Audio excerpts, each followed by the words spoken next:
Le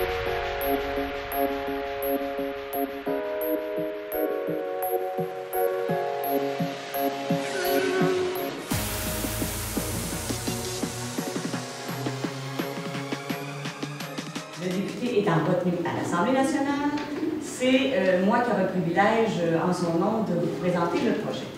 Alors, la semaine dernière, le député a procédé à l'annonce du dossier dont on partage aujourd'hui. Alors, un montant de 85 000 $, le gouvernement du Québec accordait ce montant à la merci de Montmagny, Mme la préfète, pour soutenir la réalisation du projet qui est évalué à plus de 155 000 $. Cette contribution financière s'inscrit dans le cadre du programme Nova Science.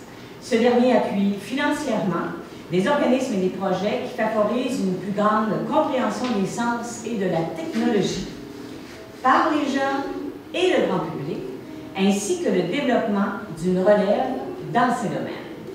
Ainsi, ce programme adhère parfaitement à l'une des priorités de notre gouvernement du Québec, qui est de rendre les entreprises québécoises encore plus productives, plus innovantes et plus compétitives, et ce, partout au Québec. C'est pourquoi ce programme a été bonifié d'une enveloppe de plus de 8 millions de $ l'année dernière, qui va s'échelonner sur quelques années, dans le cadre de la dernière stratégie québécoise de la recherche et de l'innovation, 2017-2022, Oser innover. La vision qu'on a pour le territoire, notre projet, c'est de devenir une région référence au Québec pour la pratique de l'innovation ouverte avec nos entreprises, laquelle sera principalement orientée vers des technologies reliées au numérique, comme on vient de mentionner, qui est appelée à prendre de l'importance au Québec, mais partout ailleurs dans le monde. Cette nouvelle approche en innovation que nous voulons pour le territoire vise également à intégrer des jeunes et des récents diplômés dans son processus de réalisation. Cette initiative deviendra notre fer de lance pour stimuler l'entrepreneuriat et la création de nouvelles entreprises, comme on l'a vu voir tout à l'heure. Elle créera par le fait même des opportunités d'emploi stimulantes et en émergence pour nos jeunes, ce qui, on fait le pari, les incitera à rester en région. Donc, on est toujours en recherche de financement et de partenariat, parce qu'il va y avoir des appels à la population. On veut travailler avec nos jeunes, nos innovants, nos patenteux, nos ingénieurs. Donc, tout le monde peut devenir un agent de changement dans son milieu pour travailler dans un contexte d'innovation ouverte.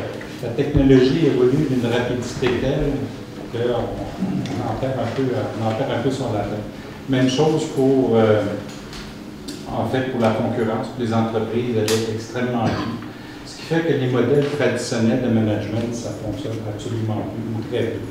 Alors, une façon pour remédier à ça, une façon d'accélérer le tempo des entreprises, c'est de descendre le processus décisionnel à la base, le plus proche possible du champ de bataille, du terrain où l'action se passe. Et en même temps, d'aller en dehors un peu des limites territoriales que l'entreprise est habituée d'aller. Donc, on vise plus particulièrement les jeunes de 10 à 15 ans, parce que, selon certaines études, c'est dans la transition primaire, secondaire, où il y a un peu plus de désintéressement par rapport aux sciences. Donc, c'est la clientèle qu'on a visée. Donc, on voit ici des jeunes qui font des ateliers sur l'électricité, un atelier sur les circuits électriques, là, avec des équipements faciles d'utilisation, puis aussi un autre atelier sur la production électrique, où ils vont créer un générateur, puis comprendre les différentes façons de produire de l'électricité. Et puis, au niveau secondaire, on a un atelier sur les leviers, où ils vont utiliser le pantographe pour reproduire des dessins un peu plus grands. On compétitionne sur un marché nord-américain. Et puis, bien évidemment, le Québec, c'est quand même, c'est 6 millions de personnes. C'est pas facile d'aller chercher de la visibilité auprès des provinces ontariennes, des États-Unis aussi. Développer du produit, des nouveaux produits, ça coûte très cher. Donc, on a travaillé sur la modélisation 3D et de la réalité augmentée pour pouvoir aller amener, si on ne peut pas amener le produit dans la cour des clients, il faut quand même essayer d'amener le client à prendre contact avec le produit. J'ai fondé l'ISAO. C'est passé beaucoup de choses, beaucoup de temps. D'ici là, une jeune entreprise, surtout au niveau des technologies de l'information, c'est très instable, beaucoup de validation, tout un travail à faire pour aller chercher des avantages compétitifs, des clients vraiment qu'on cible, qu'on répond à des besoins réels. Donc à ce moment-là, première chose, moi je suis natif de la région d'ici, je suis natif de Berthier-sur-Mer. Lorsqu'on part une entreprise, la première chose qu'on va souvent voir, c'est chercher de l'aide, aller voir des entreprises, des gens qu'on connaît. Donc je me souviens déjà, il y a un peu plus d'un an, j'avais rencontré Jean Clich.